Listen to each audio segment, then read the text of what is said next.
So if you are a beginner of some sort, uh, you might find yourself cornered into a wall when it comes to calorie deficit, where uh,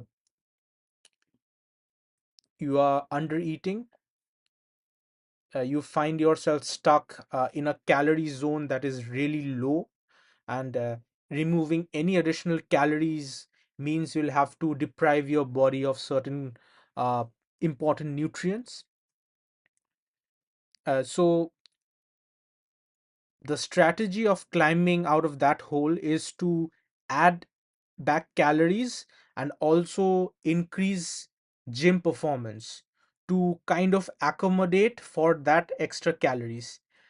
Please understand that calories in doesn't automatically translate to fat gain, because that there is this negative psychological outlook associated with consuming calories. Calories also help you burn calories, and it does so by helping you recover from your workouts, right? So fat loss is also about muscle preservation.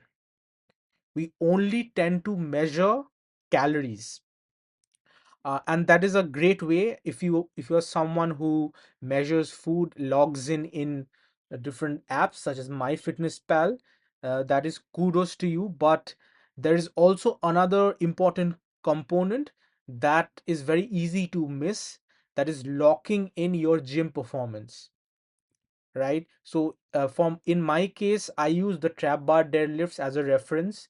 Even though trap bars deadlifts aren't the most metabolically challenging exercise, uh, it's just my passion to um, keep some form of strength routine even during fat loss.